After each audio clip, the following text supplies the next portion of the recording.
အဲ့တော့ဒီညကျွန်တော်တို့ Manchester United မကြိုက်ဘူးလားဆိုတဲ့မေးတဲ့ညီကိုတွေပေါ့ဟိုမာယူပွဲကလည်းကျွန်တော်တို့ပါမာယူပွဲရှိရင်ကျွန်တော်တို့အဲ့မေကုန်းကကျွန်တော်အမြဲတမ်းမေးခံရတယ်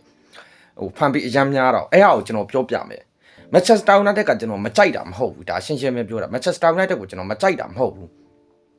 အဓိကကကျွန်တော်စောင့်ကြည့်ကြံသေးတာဘာကြောင့်စောင့်ကြည့်ကြံတာလဲလို့ကျွန်တော်မေးစရာရှိတယ် Manchester United က Man City ကိုနိုင်တယ် Arsenal ကိုနိုင်တယ် Liverpool ကိုနိုင်တယ် Chelsea ကိုနိုင်တယ်ခုနောက်ဆုံးနှစ်ပွဲဆက်နိုင်သွားတယ်ခြေစွမ်းလဲတကယ်ကိုဟိုလမ်းပြန်နေအောင်ကောင်းတဲ့ပွဲစဉ်တွေပဲနိုင်သွားတာလေတကယ်လဲကျွန်တော်မငြင်းဘူးတကယ်ကောင်းတာမှန်တယ်ဒါပေမဲ့ကျွန်တော်စောင့်ကြည့်ခြင်းသေးတာဘာကြောင့်စောင့်ကြည့်ခြင်းတာလဲလို့ပြောရင်ဟို Manchester United တီအရင်ကတည်းကအဲ့လိုအသင်းကြီးရင်နဲ့တွေ့ရင် तू ကကောင်းတယ်ဒါပေမဲ့ဖင်ပိတ်ကန်တဲ့အသင်းတွေပေါ့အထူးသဖြင့်နောက်ပိတ်ပြီးတော့အဲ့လိုဒရော၅ပါးပိတ်တဲ့အသင်းတွေနဲ့ဆို Manchester United ကအများအားကြောင်ပြောက်လက်ရှိတယ်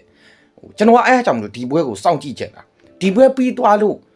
Manchester United ကိုဒီပွဲကြည့်ပြီးသွားရင် Manchester ရဲ့ခြေစွမ်းဘလို့ရှိတယ်ဘယ်ဝါရှိတယ်ဆိုတာကိုကျွန်တော်တို့ကမှန်းလို့ရတယ်။တေချာပေါက်ကဒီပွဲက तू ကအန်တာတော့ကနေကစားရမှာမဟုတ်ဘူး။ तू ကအပေါ်ကနေကစားရမှာ။ဟိုကောင်းအန်တာတော့ကစားအန်တာတော့မကစားဘူးသိရမလား။ဒီပွဲမှာ तू အန်တာတော့ကစားစရာမလိုဘူး။ Manchester United ကပွဲစဉ်တွေမှာဆိုရင် तू ကအောက်အသင်းကနေကစားရင်ကောင်းတယ်။ဒါပေမဲ့ तू ကိုယ်တိုင်ဘောလုံးကင်ပြီးတော့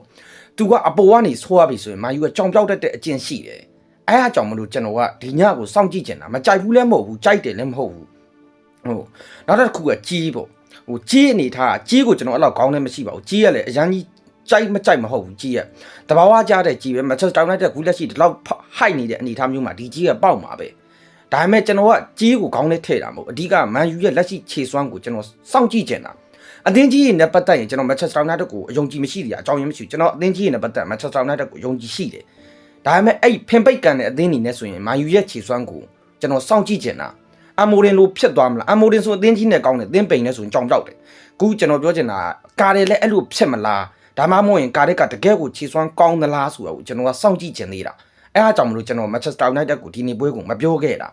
ဒါကိုပြောချင်လို့ပါနော်